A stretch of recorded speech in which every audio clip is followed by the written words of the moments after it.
Sarvebhyah. Namaskaram, pranams to everyone. A warm welcome to this session of Learn to Chant Sri Lalita Sahasranama Stotram with meaning. Let us start with the Mangalam.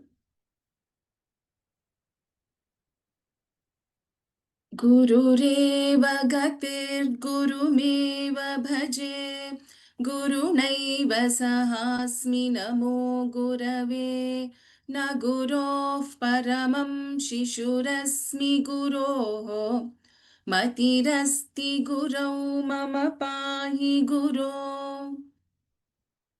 Once again, a very warm welcome to everyone. Before we start with the verses, I would like to have a quick recap of what we covered in the first session on Tuesday. We started with the background to Lalita Sahasranamam. Lalita Sahasranamam is a part of Brahmanda Purana, one of the Ashtadasha 18 Puranas, and this was composed by Vashinyadi Vagdevatas on the order of Devi, Sri Devi herself. This was imparted by Bhagavan Hayagriva to Agastya Maharshi on his request. So with this, we continued with the pronunciation tips. We understood why pronunciation is very important, as even a single letter difference in the way we chant can change the meaning of the word completely. As in Palam and Palam. We discussed the meanings of this. Palam pa mahaprana, which means a fruit. Palam means alpa prana pa is there, which means meat. So there is a vast difference between the meanings just with a change in a single letter. We also looked at what are swaraha. Swaraha means vowels in Akshara Mala, in Varnamala. And we know that to chant one swara, to chant the swaras, how much time we take. Basically, the time taken to chant something is called as matra kala. That is, matra kala is the blinking of our eyelid. That is called as matra kala. So in swaraha, there are two types, short vowels and long vowels. We call it as hrasva swaraha and dirgha swaraha. So hrasva swaraha take one matra kala to pronounce. A, I, U, R, L. Dirgha swaraha take two matra kalas to pronounce, such as A, I, U, R, E, I, O, Au. So these are vowels. They are Swayam Rajante. Swayam Rajante means they can independently be pronounced. Then we discussed about Vyanjanani. Vyanjanani means consonants. Vyanjanani is divided into two groups, Vargiya Vyanjanani and Avargiya Vyanjanani. Vargiya because they fall under specific groups, and then Avargiya as they do not fall in any specific group. And Vyanjanam plus Svaraha is Gunitaksharam. So for example, Ramaha, R plus A plus M forms a Rama plus A. It is a Ra plus A is a Gunitakshara. M plus A is a Gunitakshara again. So R plus A, R is a Vyanjana and A is a Swara. When these two combine, it becomes a Gunitakshara. Similarly, M and A and Visarga. So this becomes Maha. So this becomes a Gunitakshara. And then we have the fifth letter of all the Vargas in Vargiya Vyanjanani, which are called as the Anunasikas, the nasal consonants. We spoke about Anuswaraha. Anuswaraha is represented by the dot on the letter. Like as you see, this is the symbol for Anuswara. It follows, it comes with the vowels. That is why it is called as Anuswara. And Anuswara can be used only when the following letter is a consonant. When the following letter is a swara, we don't use the Anuswara symbol or the dot. We spoke about Anuswara rules, wherein whenever Anuswara is followed by any Vargiya Vyanjana, the Anuswara is replaced by the fifth letter of that particular Varga.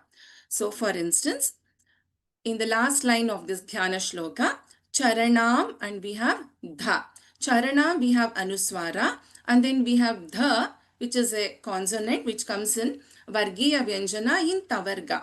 So the fifth letter of Tavarga is Ta, Tha, Da, Dha, Na.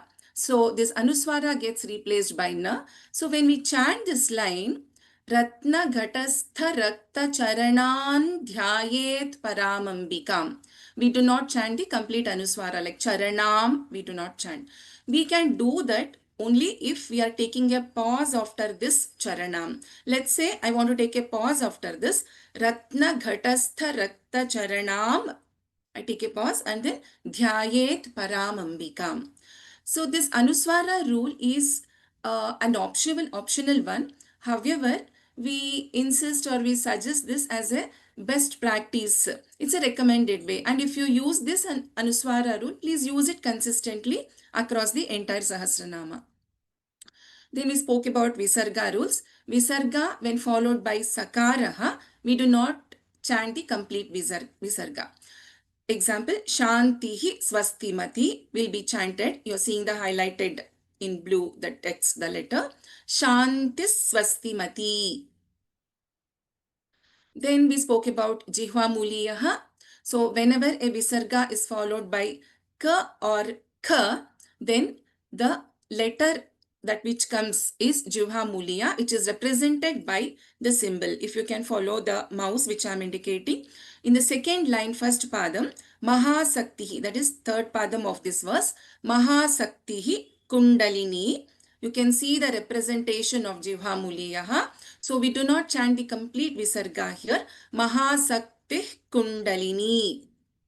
Similarly, we have Upadhvaniya. The only difference is instead of Ka or Ka, here we have Pa or Pa. Let me go back to the Jihva Muliya screen. So here you see after the Visarga there is Ka. So whenever Ka or Ka comes, then it is Jihva Muliyaha. Whenever Pa or Pa comes, it is Upadhmaniyaha. So here we have Tushtihi. The Upadhmaniya symbol is represented in this way. You are seeing in the second padam of this verse, Tushtihi Pushtir Matir Dhritihi. So we do not chant the complete Visarga when we are chanting this verse because we are having Upadhmaniya. We chant this as Tushtif Pushtir Matir Dhritihi. So similarly, we have Sa, Sha and Sha. Generally, we tend to get confused with this. That is why I am highlighting this. So Sa, Sha and Sha are all three different letters. And the way they are pronounced is also different. And specifically, Sha and Sha. First one, the Shankara Sha or Shiva, as in you can see Tara Nayaka Shekharam. This Sha is Shankara Sha or Talavya Sha. We call this as Talavya Sha. Then we have in the third line you can see Panibhya Malipurna Ratna Chashakam Sha Shanmukha Sha. This is called as Murdhanya Sha and this is a different Sha.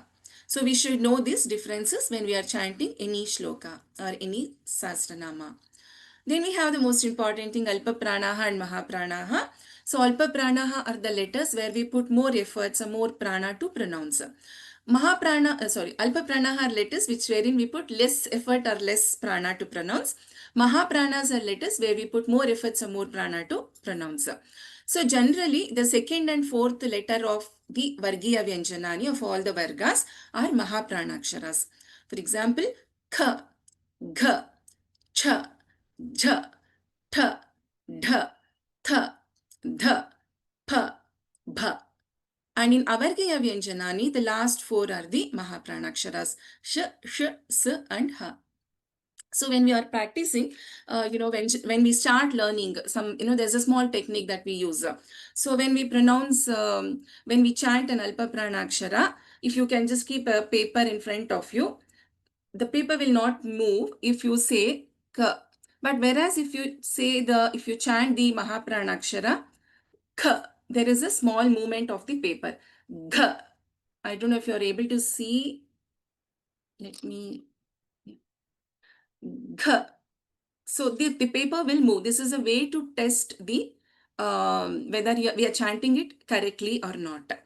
So please remember the difference between Alpa Prana and Mahaprana.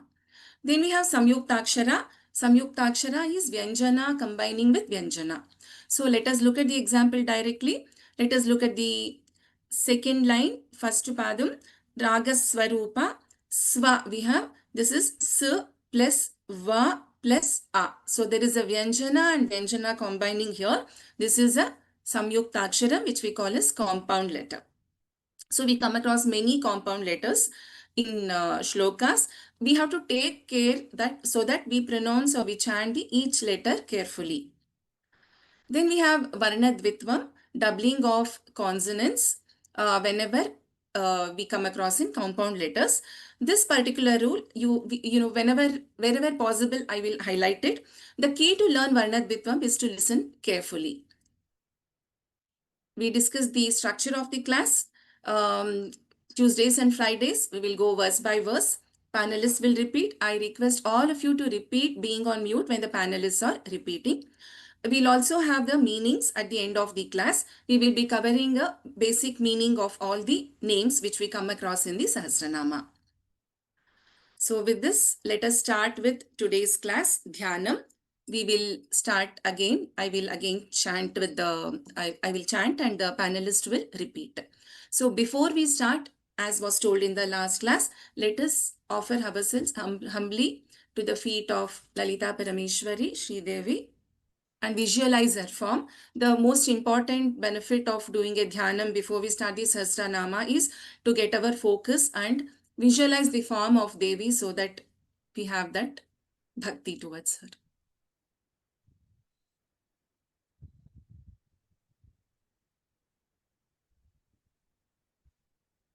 So let me read out the verse first. Sinduraruna Vigraham. Vigraham, G is getting doubled in this case, Dvitvam.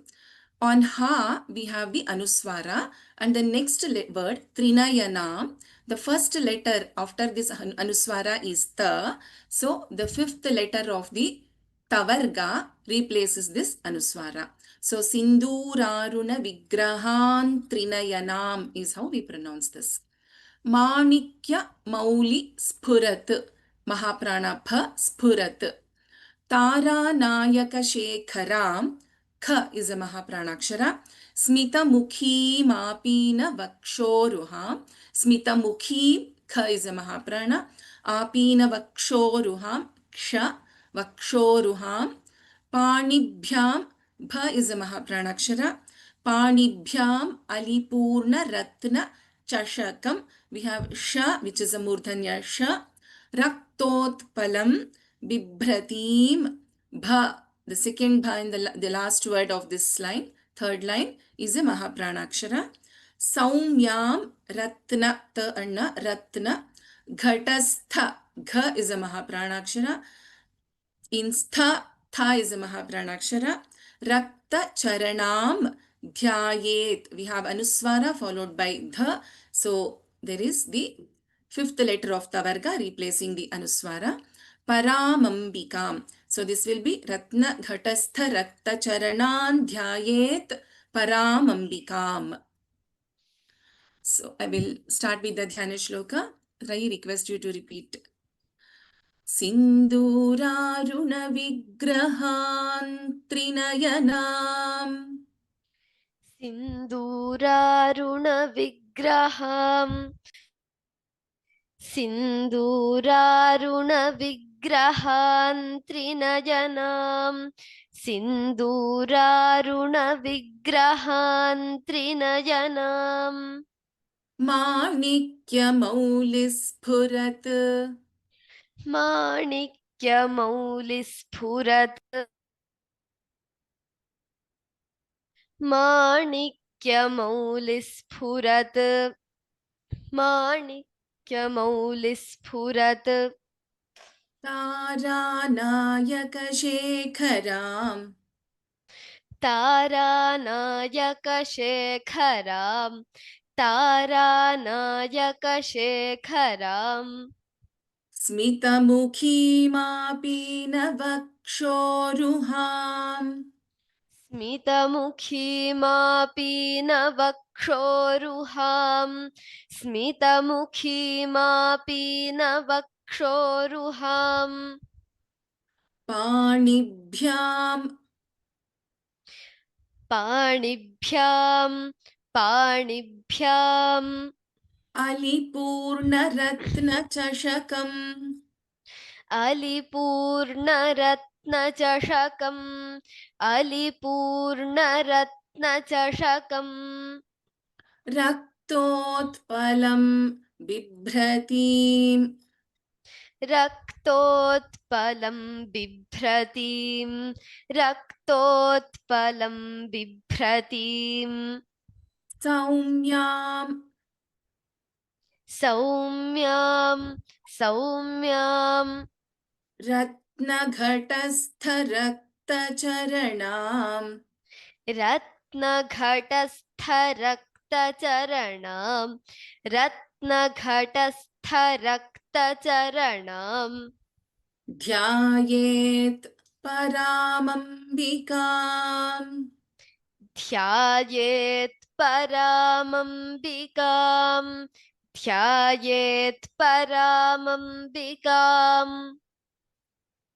सिन्दूरारुणविग्रहान् त्रिनयनाम् माणिक्यमौलिस्फुरत् तारानायकशेखराम् स्मितमुखीमापीनवक्षोरुहाम् सिन्दूरारुणविग्रहान् त्रिनयनां माणिक्यमौलिस्फुरत्तारानायकशेखरां स्मितमुखीमापीनवक्षोरुहाम् सिन्दूरारुणविग्रहान् त्रिनयनां माणिक्यमौलिस्फुरत्तारानायकशेखरां स्मितमुखीमापीनवक्षोरुहाम् पाणिभ्यामलिपूर्णरत्नचषकम् रक्तोत्पलं बिभ्रतीम् सौम्यां रत्नघटस्थरक्तचरणान् ध्यायेत् परामम्बिकाम् पाणिभ्यामलिपूर्णरत्नचषकं रक्तोत्पलं बिभ्रतीं सौम्यां रत्नघटस्थरक्तचरणान् ध्यायेत् परामम्बिकाम्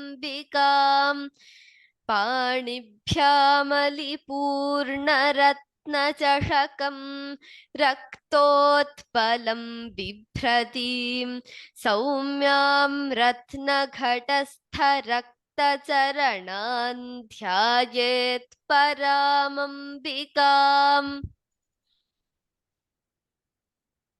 सिन्दूरारुणविग्रहान् त्रिनयनाम् माणिक्यमौलिस्फुरत् तारानायकशेखराम् स्मितमुखीमापीनवक्षोरुहाम् पाणिभ्यामलिपूर्णरत्नचषकम् रक्तोत्पलं बिभ्रतीम् सौम्यां रत्नघटस्थरक्तचरणान् ध्यायेत् परामम्बिकाम्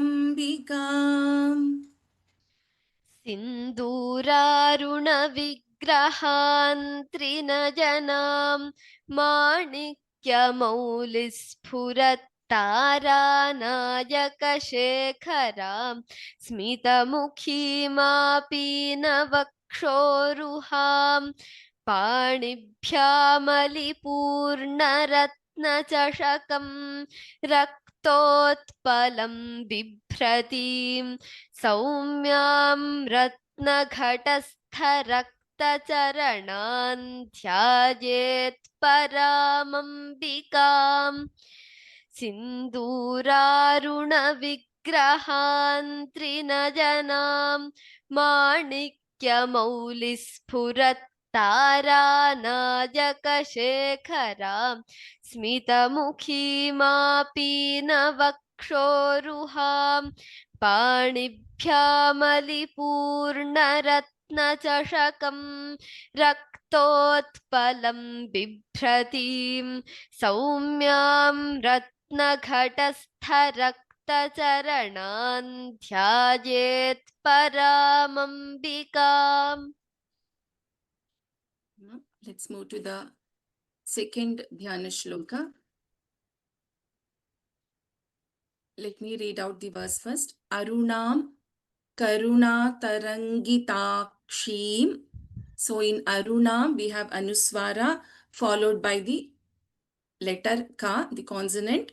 So the Anuswara gets replaced by the fifth letter of Kavarga, which is N.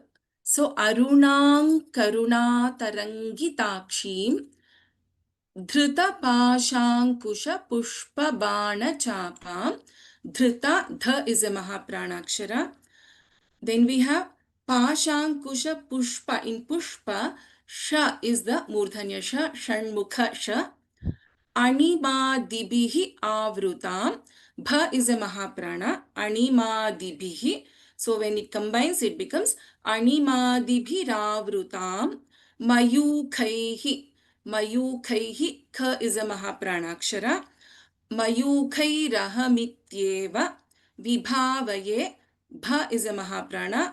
Bhavanim. Bha again is a mahapranakshara. Let me chant. Arunam Karunatarangitakshim. First I will split and chant, then I will combine the words. Arunam Arunam, Arunam, Karunatarangitakshim. Karunatarangitakshim, Karunatarangitakshim, Dhrutapashankushapushpabanachapam. धृतपाशाङ्कुशपुष्पबाणचापां धृतपाशाङ्कुशपुष्पबाणचापाम्. So if I split this, Dhrutapasha Ankusha Pushpabana Chapam.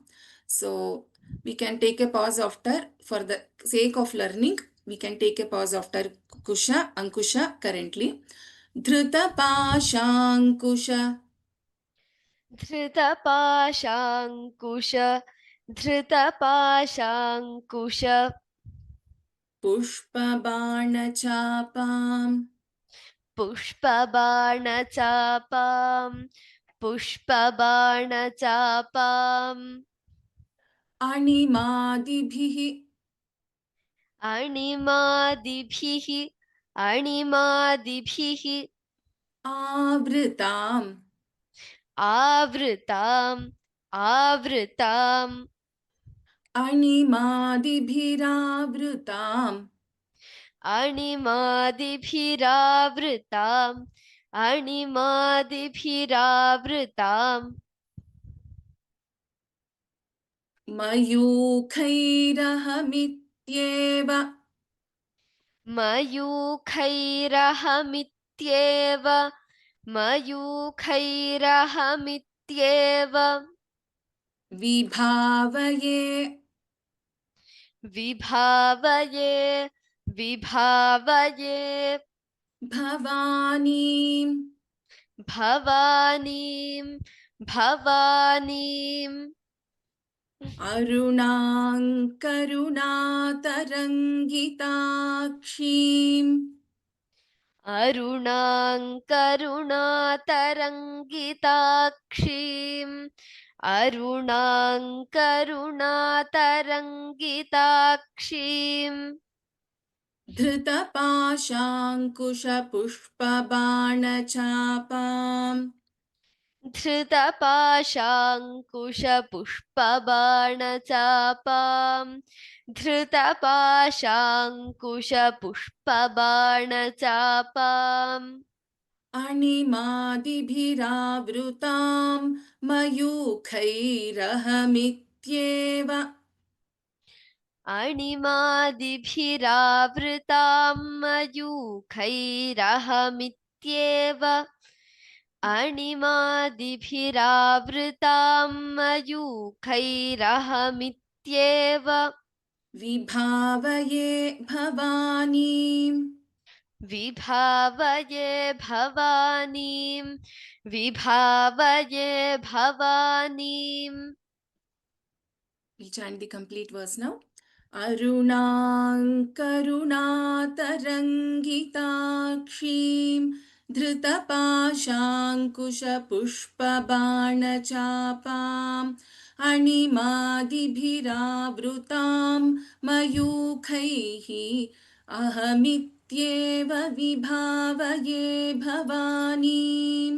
So we can combine also and chant this, or we can take a split after Mayukhaihi. I will chant again with the combining part. Arunam karunatarangitakshim धृतपाशाङ्कुशपुष्पबाणचापाम् अणिमादिभिरावृतां मयूखैरहमित्येव विभावये भवानीम्. अरुणाङ्करुणातरङ्गिताक्षीं धृतपाशाङ्कुशपुष्पबाणचापाम् अणिमादिभिरावृतां मयूखैरहमित्येव विभावये भवानीम् अरुणाङ्करुणातरङ्गिताक्षीं धृतपाशाङ्कुशपुष्पबाणचापाम् अणिमादिभिरावृतां मयूखैरहमित्येव विभावये भवानीम्. Very good. Let's move to the next verse. Dhyayet. Dha is a Mahapranakshara. Padmasanastham. Tha is Mahaprana. Vikasita Vadanam. Padma, in this Padma, the and ma both are there. Padma Patrayatakshim. Hemabham, Bha Mahaprana. Pita Vastram. In Vastram we have Sat and Ra. We have to take care to chant all the letters. Pita Vastram. Kara Kalita. So we have Anuswara followed by Ka. So the fifth letter of Kavarga replaces this Anuswara. Pita Vastrang Karakalita. Lasadhema Padmam. This is if we split Lasat plus Hema Padma. If we combine, there is a Sandhi. So Lasadhema, Alpa Pranada and Mahapranada both are there in this letter. This is a compound letter. Samyuktakshara. Varangim Sarvalankarayuktam Satatamabhayadam. Bha is a Mahaprana. Bhakta Namram. Bhakta Namram Bhavanim. Bha is a Mahaprana. Shri Vidyam Shantamurtim Sakala Suranutam Sarva Sampat Pradatrim. Dhyayet Padmasanastham. ध्यायेत् पद्मासनस्थां ध्यायेत् पद्मासनस्थां Vikasita Vadanam. विकसितवदनां विकसितवदनां Padmapatrayatakshim.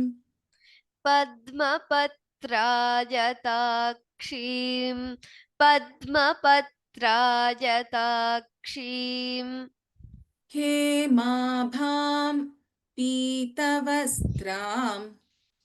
हेमाभां पीतवस्त्रां हेमाभां पीतवस्त्रां Karakalitalasadhema Padmam. करकलितलसद्धेम पद्मां करकलितलसद्धेम पद्मां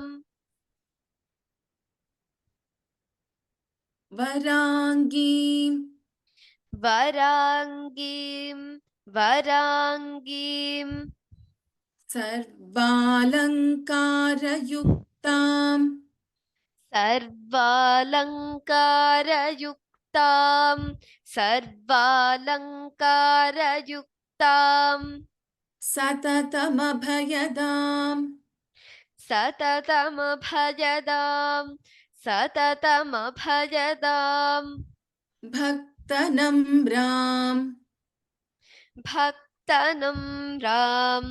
भक्तनं Ram भवानीम् भवानीं भवानीं श्रीविद्याम् श्रीविद्यां श्रीविद्यां शान्तमूर्तिम् शान्तमूर्तिं शान्तमूर्तिं सकलसुरनुताम् सकलसुरनुतां सकलसुरनुतां सर्वसम्पत्प्रदात्रीम् सर्वसम्पत्प्रदात्रीं सर्वसम्पत्प्रदात्रीं ध्यायेत् पद्मासनस्थां विकसितवदनां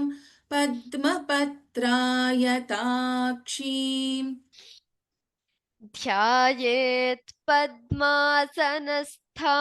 विकसितवदनां पद्मपत्रायताक्षीं ध्यायेत् पद्मासनस्थां विकसितवदनां पद्मपत्रायताक्षीम् हेमाभां पीतवस्त्राङ्करकलितलसद्धेम पद्मां वराङ्गीम् हेमाभां पीतवस्त्राङ्करकलितलसद्धेम पद्मां वराङ्गीं हेमाभां पीतवस्त्राङ्करकलितलसद्धेम पद्मां वराङ्गीम् Tamam.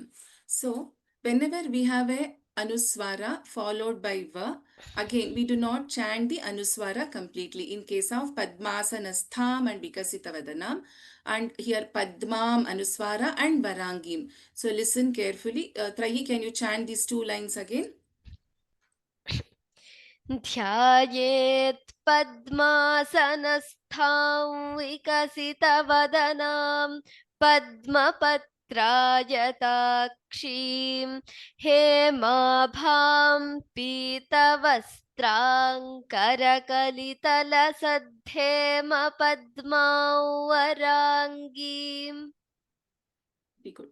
सर्वालङ्कारयुक्तां सततमभयदां भक्तनम्रां भवानीम् श्रीविद्यां शान्तमूर्तिं सकलसुरनुतां सर्वसम्पत्प्रदात्रीम् सर्वालङ्कारयुक्तां सततमभजदां भक्तनम्रां भवानीं श्रीविद्यां शान्तमूर्तिं सकलसुरनुतां सर्वसम्पत्प्रदात्रीं सर्वालङ्कारयुक्तां सततमभजदां भक्तनम्रां भवानीं श्रीविद्यां शान्तमूर्तिं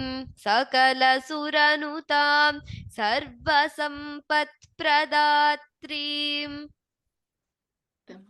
Complete shloka once. ध्यायेत् पद्मासनस्थां विकसितवदनां पद्मपत्रायताक्षीं हेमाभां पीतवस्त्राङ्करकलितलसद्धेम पद्मां वराङ्गीं सर्वालङ्कारयुक्तां सततमभयदां भक्तनम्रां भक्तनम्रां भवानीं श्रीविद्यां शान्तमूर्तिं सकलसुरनुतां सर्वसम्पत्प्रदात्रीम् ध्यायेत् पद्मासनस्थां विकसितवदनां पद्मपत्रायताक्षीं हेमाभां पीतवस्त्राङ्करकलितलसद्धेमपद्मां वराङ्गीं सर्वालङ्कारयुक्तां सततमभजदां भक्तनम्रां भवानीं श्रीविद्यां शान्तमूर्तिं सकलसुरनुतां सर्वसम्पत्प्रदात्रीम्. Let us understand the meanings of these verses, what we have learned. So, in the Dhyana Shloka, सिन्दूरारुणविग्रहान् त्रिनयनां माणिक्यमौलिस्फुरत् तारानायकशेखरां स्मितमुखीमापीनवक्षोरुहां पाणिभ्यामलिपूर्णरत्नचषकं रक्तोत्पलं बिभ्रतीं सौम्यां रत्नघटस्थरक्तचरणान् ध्यायेत् paramambikam. So this is the meditation, that is Dhyanam verse. The benefit of the Dhyanam verses generally helps us to visualize the Devi so that we are able to focus with bhakti on the understanding the form of Devi and meditating on Devi. So Sindura Aruna Vigraham. So one who has the Vigraha. Vigraha means the form, the body, the form, Rupa. Sindura Aruna Vigraham. So Aruna is red, and here we are talking about Sindura Aruna, which is also a shade of red, which can be told as a darker shade of red. Sindura Aruna Vigraham, Sindura Aruna Vigraham. And then Trinayana, she has three eyes. Generally, the three shining bodies, Surya, Chandra, and Agni. So they are compared to the three eyes of Devi. Trinayana, three-eyed. Manikya Mauli Spurat. Spurat means shining, glowing. Manikya is a gem, that is the ruby. So Mauli, the crown. So Devi has a crown which is embedded with Manikya gems, that is the rubies. The shining rubies, right? The shining crown she is having. Tara Nayaka Shekharam. Tara means star. So Tara Nayaka, who is the lord of the stars? That is Chandra, moon, Indu. So Tara Nayaka Chandra. She is adorned by the moon. Other thing which we can notice here is Chandrasekhara. Who is Chandrasekhara? Chandrasekhara is Parameshwara. So Chandrasekhara means the consort, the queen of Chandrasekhara, Devi, that is Devi. So Devi who is adorned by the Chandra. Smita Mukhim, who has a smiling face, who is very pleasing to look at. Smita Mukhim. Apina Vakshoruham. Apina Vakshasthala. So she has a high and firm bosom. Panibhyam means hands, in hands. Alipurna Ratna Chashakam. Ali means honey. Chashakam means a bowl. What kind of a bowl it is? It is a bowl which is filled with honey, and that bowl is embedded or studded with or made up, has got different kinds of ratnas. That bowl is decorated with different kinds of gems. Raktotpalam. Rakta Utpalam. Raktam Utpalam. So Rakta means red color again. Utpalam is lotus. So Bibhrati means holding. Devi is holding a red colored lotus in her hand. Saumya, she is very, very pleasant, very pleasing, very Saumya Mukhi, very pleasing to look at. Ratna Ghatastha Rakta Charanam. Rakta Charanam, her reddish feet. Her feet are red in color, and she has placed her feet on a ghata. Ghata means pot. That pot is filled with different kinds of ratnas, gems, Navanidhi, Navaratnas. The pot is filled with Navaratnas, and Devi is having her red color feet on that kind of a ghata or pot. Dhyayet. So one must meditate on this Devi, who is the Ambika, the mother, and she is a Paramambika. She is not just the mother, she is the supreme mother, she is the supreme goddess. So one must meditate on this supreme goddess. Let us look at the next one. अरुणाङ्करुणातरङ्गिताक्षीं धृतपाशाङ्कुशपुष्पबाणचापाम् अणिमादिभिरावृतां मयूखैरहमित्येव विभावये Bhavani. So Arunam means, again, it is red color. This color is similar to the sun, the rising sun, and her eyes, Akshi means eyes. So how is her eyes described? Her eyes have the compassion like waves. So her eyes are filled with waves of compassion which is coming out of it. Dhruta, she is holding, Dhruta, what all she is holding? Pasha, Ankusha, Pushpabana and Chapa. Pasha means a rope or a noose. Ankusha means the hook, the elephant hook, which is used by the Mavots, the people who take care of the elephants. Ankusha we call it as. Pushpabana, the arrows made of flowers. And Chapa, Chapa means bow. That is the sugarcane bow. So she is holding Pasha, Ankusha, Pushpabana and Chapa, and her eyes are brimming with waves of compassion. Taranga means waves. Tarangita, Karuna Tarangita, so waves of compassion. And red, that is color of the rising sun. She is surrounded by Anima and others. Anima Dibihi, Anima and other devatas. Avruta means surrounded. So it is looking like rays, actually the rays which are surrounding her by these Anima and others. And Vibhavaye means I'm meditating, contemplating within me, meditating, focusing, meditating on this Bhavani, that is Lord Parameshwara's Queen Bhavani Mata. Ahamityeva. Why this aham is coming here is, it is the self, supreme self, that is Bhavani, that is Devi. That aham iti eva, thinking that she is the supreme self. Contemplating on her, thinking that she is the supreme self. So this is again helping us to visualize the form of Devi for meditation. Let us look at the next one. Dhyayet Padmasanastham. Let me chant.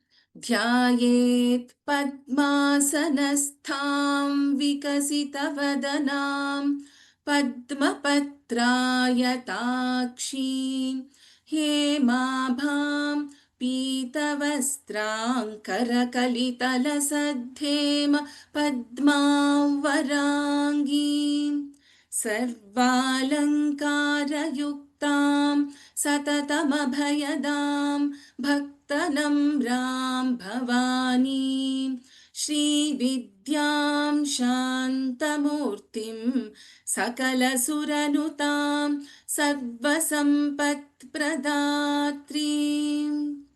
So Dhyayet, again one must meditate on Devi who is Padmasanastha. So she is seated on a lotus. So Padmasanastha. Vikasita Vadanam. She has a face which is glowing with joy, like it is bloomed like a flower and it is glowing with joy, with happiness. Padma Patrayata Akshim. Padma Patra Ayata Akshim. Padma Patra means the petals, lotus petals. And her eyes are wide like lotus petals. Padma Patra Ayatakshim. So she has a wide, big eyes like the lotus petals. Hema Bham. Hema means Kanaka, gold. So she has the golden shine or golden hue in her form. Pita Vastram. Pita is yellow color. She is adorned with yellow silk.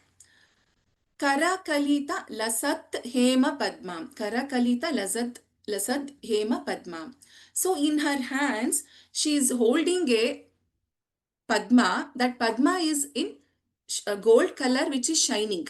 So she has a golden lotus, shining golden lotus in her hand. Varangi. She has a very beautiful form, very blissful form, very beautiful. Varangi. Sarvalankara Yuktam, she is adorned, decorated with all kinds of jewels, ornaments. Satatam, always. Abhayadam, giving protection, granting abhaya, helping the bhaktas to get freedom from fear, from bhaya. So always she is in abhaya mood. Bhakta Namram, very compassionate towards the bhaktas. She is always bending, compassionate, kind, very kind towards the devotees. So to that Bhavani, one must meditate, dhyayet. So, and she is the embodiment of Sri Vidya. Sri Vidya, she is Sri Vidya herself. She is an embodiment of Sri Vidya, the supreme knowledge. Shanta Murtim, she has a very peaceful form, tranquil, very, very peaceful for bhaktas to, meditate on her. Sakala Sura Nutam. Sakala means the entire Sura, Sura Devatas. All the Devatas worship her. She is worshipped by all the gods. Sakala Sura Nutam. She gets the puja from, she is worshipped by all the devas. Sarva Sampat, all kinds of wealth. Sarva Sampat, Sampat means wealth. Sarva Sampat, all kinds of wealth. Pradatrin, one who bestows all kinds of wealth, all kinds of prosperity to the devotees. So we should meditate on Bhavani. We must meditate on Bhavani, who is seated on a Padma, that is Padmasana, a lotus, who has a face which is glowing with joy, and her eyes are wide like the lotus petals. She has a golden shine in her form. She is attired in yellow silk. She has a shining golden lotus in her hand. She has a very blissful form. She is adorned with all kinds of ornaments, always giving abhaya, protection to the bhaktas, compassionately. She is very compassionate towards the bhaktas and an embodiment of Sri Vidya, which is the supreme knowledge, and very peaceful for us to look at. And she is always worshipped by all the devatas, and she bestows all kinds of prosperity and wealth on the devotees. So this is the meaning of the third verse of Dhyanam. I request people, attendees, to raise hands for practicing so that I can call out the names and we can practice the 3 verses which we have learnt. One word of one note here. While we allocate the time to practice, sometimes it is very difficult to call out all the names of people who are raising their hands. So in case if I don't call out your name today, please do not think it is intentional. We will try to call out your names in the upcoming classes, and we will also have exclusive practice sessions wherein you will get an opportunity to chant and practice. So let me call out the names. Ujjwal Telang Mahodaya, I have unmuted you. Namo Namo. Namaste. This verse. Yeah. Yes. सिन्दूरारुणविग्रहान् त्रिनयनां माणिक्यमौलिस्फुरत् तारानायकशेखरां स्मितमुखीमापीनवक्षोरुहां पाणिभ्यामलिपूर्णरत्नचषकं रक्तोत्पलं बिभ्रतीम् सौम्यां रत्नघटस्थरक्तचरणान् ध्यायेत् परामम्बिकाम्. Uttamam. In the first line, this Spurat Pha, and second line also, Tara Nayaka Shekharam Kha, Smitamukhi Kha. Can you chant the first 2 lines again? सिन्दूरारुणविग्रहान् त्रिनयनां माणिक्यमौलिस्फुरत् Purat. तारानायक Can you chant? स्फुरत् Pha. ह Yes. ह okay स्फुरत् तारानायकशेखरां स्मितमुखीमापीनवक्षोरुहाम्. I Dhanyavada. continue? Okay. That's fine. Thank you. Dhanyavada. Dhanyavada. Anagha. I have unmuted you. Anagha Bhagini. Same verse. सिन्दूरारुणविग्रहां त्रिनयनां माणिक्यमौलिस्फुरत् तारानायकशेखरां स्मितमुखीमापीनवक्षोरुहां पाणिभ्यामलिपूर्णरत्नचषकं रक्तोत्पलं बिभ्रतीं सौम्यां रत्नघटस्थरक्तचरणां ध्यायेत् परामम्बिकाम्. Uttamam Anagha. Just notice the first padam. We have Sinduraruna Vigraham. We have a Anuswara followed by a consonant. Consonant means Vyanjana. That is Kavarga, Chavarga, Tavarga. All these are Vargiya Vyanjanas. Okay. So whenever we have this consonant Vargiya Vyanjana, the Anuswara gets replaced by the fifth letter of that Varga. So which letter do we have after the Anuswara now? After Vigraham? Ta, right? Yeah, so instead of telling Vigraham, you can practice to tell Vigrahan, okay, Vigrahan Trinayana, okay? Can you try? सिन्दूरारुणविग्रहान् त्रिनयनाम्. Very good. And in the last line, again, after Charanam, there is an Anuswara and Dha. Even in this case, Charanan Dhyayet. Can you try the last line again? सौम्यां रत्नघटस्थरक्तचरणान् ध्यायेत् परामम्बिकाम्. Very good. Uttamam. Sandhya Iyengar Bhagini. अच्छा अरुणां करुणां तरङ्गिताक्षीं धृतपाशाङ्कुशपुष्पबाणचापाम् अणिमादिविभ्रावितान् मयूरकैः अहं नित्येव विभावये भवानीम्. Uttamam. Pushpa here, Sha, it is Shanmukha Sha. I was not able to hear clearly. If it is okay, can you chant the second line again? अणिमावृतां मयूरकैः Animadibhiravrutam. वृतान् अणिमादिवृतान् No, hold on. Mayur. 1 second. I will chant once. You repeat after me. Yeah. Animadibhiravrutam mayukhairahamityeva vibhavaye bhavani. अणिमादिवृता Mayur Animadibhiravrutam. अणिमादिविभिरावृता हाँ. विभिरावृता मयूर Animadibhiravrutam. Animadibhiravrutam. अणिमादिविभ्रावृतान् मयूर Mayukhai. मयूरकैः अहं मित्येव विभावये भवानीम्. Yes. अणिमादिविभावृताम्. See, I'll just repeat again. Animadibhiravrutam. If we chant together, Animadibhiravrutam. अणिमादिविभ्रावृतान्. And in the first line, like I said, we can chant this as Arunam Karuna Tarangi Takshim. अरुणां करुणां तरङ्गिताक्षीम्. Arunam Karuna Tarangi Takshim. तरङ्गिताक्षीम्. Okay. Dhanyavadaha. Ram Ram. Ram Ram Ram. धन्यवाद. Anubhav Vats. Ram Ram Ram. Ram Ram Ram.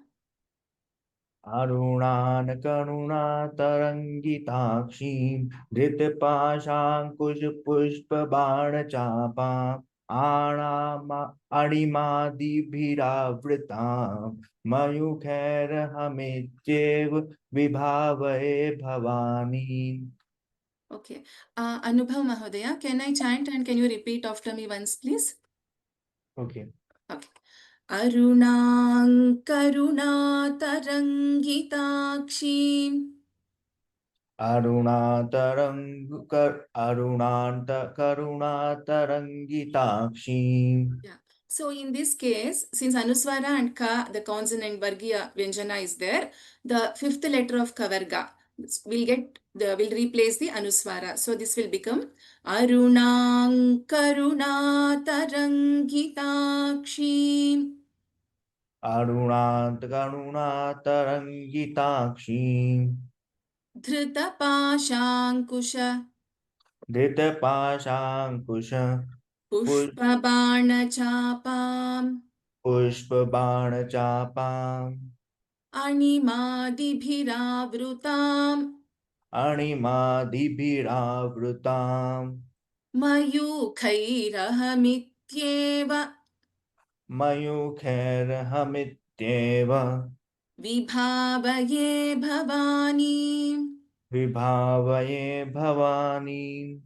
Dhanyavadaha. Jayasudha.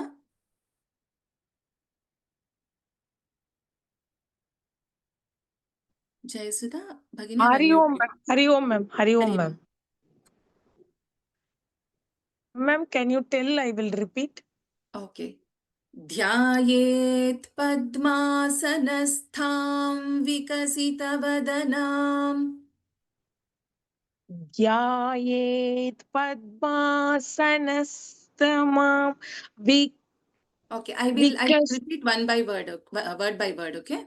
Okay, ma'am. Dhyayet padmasanastham Dhyayet padmasanastam vikasitavadanam vikasitavadanam padmapatrayatakshin padmapatraya sakshim padmapatrayatakshin padmapatrayatakshin hemabham hemapam pītavastram pītavastram karakalitālasad karakalitālasat hemapadmam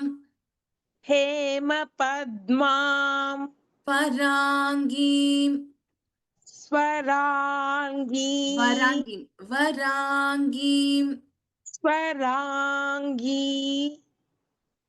It has to end with m, okay? Varangim Swarangi sarvalankarayuktam sarva vadankam sarva sarva alankarayuktam alankarayuktam tatatam tatatam abhayadam apayatam bhaktanamram bhaktanam ram bhavanim bhavanim Srividyam Sri Vidyam Shantamurtim Shantamurtim Sakalasuranutam Sakala Sura Mukha Sakala Sura Nutam Nukta Sarvasampat Sarva Sampat Pradatrim. Pradatrim. Dhanyavadaha Bhagini. Vidyanand Nattuvetti Mahodaya. नमो नमः. Namaste. Same verse. Pardon? Same verse. Dhyayet Padmasanastham. Can you chant? Yes. ध्यायेत् पद्मासनस्था विकसितवदनां पद्मपत्रायदाक्षीं हेमाभां पीतवस्त्रां करकलिदलसद्धेमपद्मावराङ्गीं सर्वालङ्कारयुक्तां सततमभयतां भक्तनम्रां भवानीं श्रीविद्यां शान्तमूर्तिं सकलसुरनुदां सर्वसम्पत्प्रदात्रीं Tamam. In the first line, that is after Padmasanastham Vikasitava is there, right? And same Hema Padmam, Lasad Hema Padmam, Anuswara and Va. So in this case, I will chant again. Dhyayet Padmasanastham Vikasita Vadanam. We don't chant the full Anuswara, but you can listen carefully the way we chant it. Again, in the Karyakalita part, करकलितलसद्धेम पद्मां वराङ्गीम्. So this is how we chant. You will get it by practice. धन्यवादाः महोदय. धन्यवादः. Chitra Ari.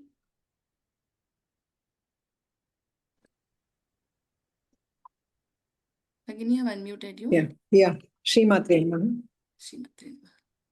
सिन्दूरारुणविग्रहान् त्रिनयनां माणिक्यमौलिस्फुरत् तारानायकशेखरां स्मितमुखीमापीनवक्षोरुहां पाणिभ्यामलिपूर्णरत्नचषकं रक्तोत्पलं बिभ्रतीं सौम्यां रत्नघटस्थरक्तचरणां ध्यायेत् परामम्बिकाम्.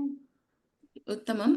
Just one small observation. Manikya, Mauli, Dirgha is not there. This is a Hraswa, a short vowel in this case. Okay.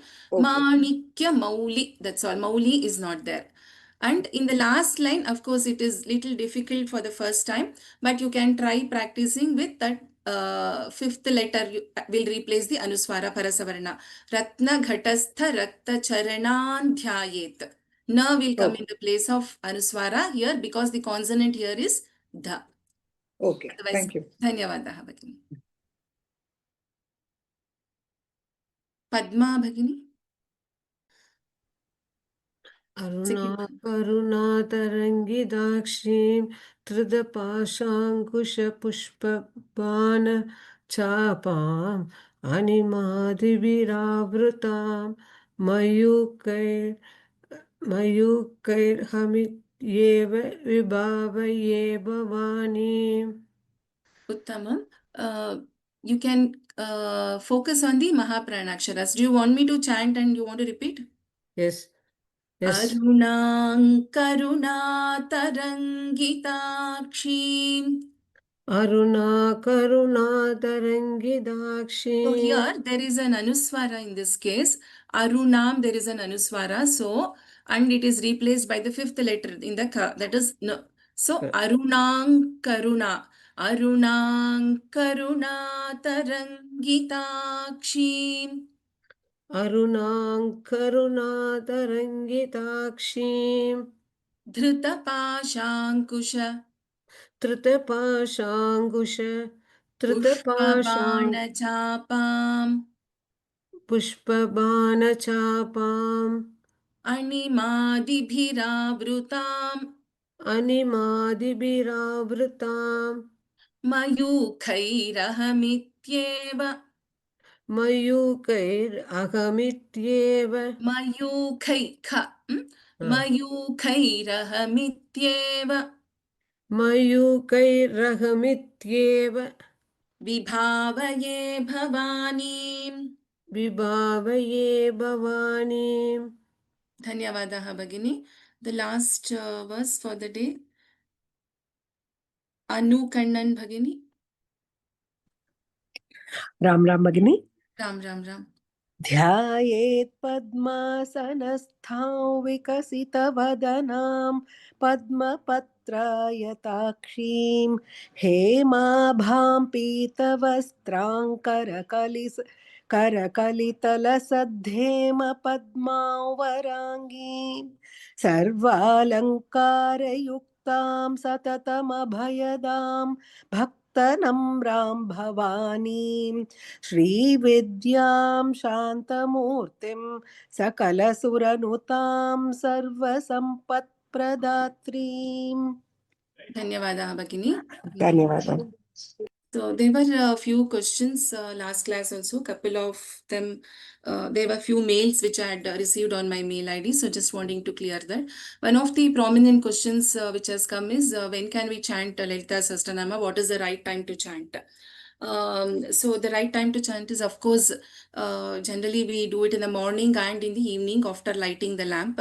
And definitely you all know that it is, since it is a very auspicious verse with lot of mantra and bijaksharas, we have to chant it after being Shuchi Bhutva, that is after taking bath, after lighting the lamp in front of the god, we can chant this.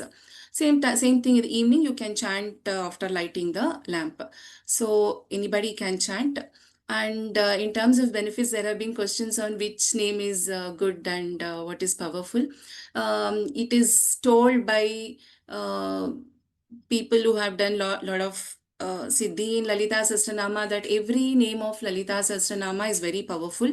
Even if we chant one name, the Shri Mata itself is a very powerful one, which is like the universal mother. So of course there are different names which we will know the meaning as we go by. I think by the time your questions with respect to the benefit will get answered. Again, like I said in the last class, I would want to reiterate that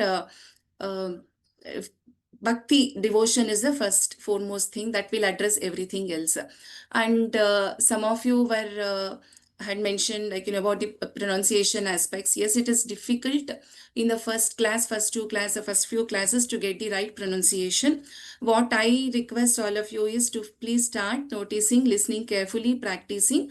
First thing is bhakti, and then rest of the things will fall in its place. The way we chant that chanting, there was a question, how would we chant the one line completely holding the breath? So those things will come over practice. First thing bhakti, second thing is practice and focus. So do not worry in case if you are doing mistakes now, because this is the learning phase and it is always fine. So don't worry about it. We have started this journey, so we will ensure we will do it well. Let me look at some of the other questions. So somebody wants to know the meaning of Mayukha. Mayukha means race. The different scripts, language scripts are available on the course page. There are people who have written and also have asked on this chat about the different regional language scripts.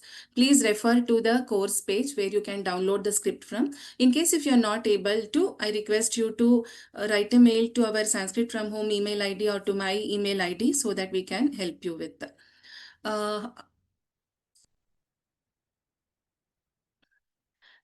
Anyone can read, irrespective of the age. There is a question regarding who can chant, somebody who is not of any age. So I think everybody can chant the verse. So there is a question on whether, since we chant Vishnu Sahasranama, can we also chant Lalita Sahasranama? Yes, definitely you can do that. Regarding the email ID, you can see at the bottom of the screen, sandhya.vyoma@gmail.com. You can write in case if you have any queries which I have not answered, please feel free to write here so that I can answer it in the next class.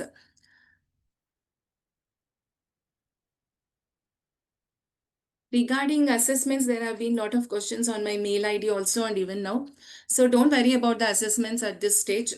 Now let us just focus on learning. The structure of the assessment we will explain to you at a little later stage when we progress with classes.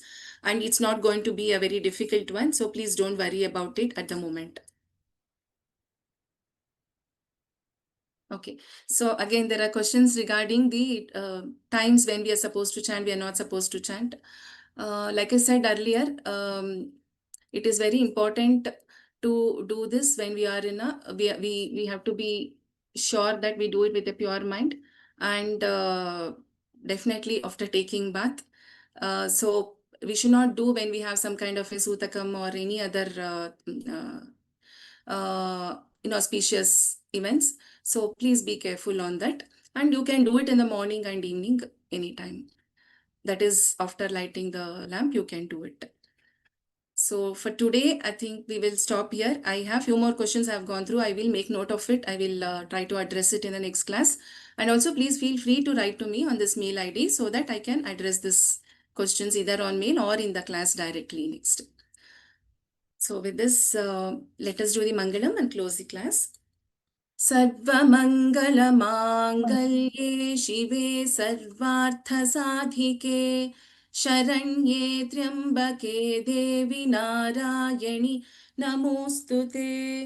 Namaskaram, pranams to everyone. Let us meet on Tuesday. I know that I have not been able to call many names. There are many people who have raised hands. So like I said earlier, we will try to do it in every class few names and we'll have a practice session. Dhanyavadaha for understanding.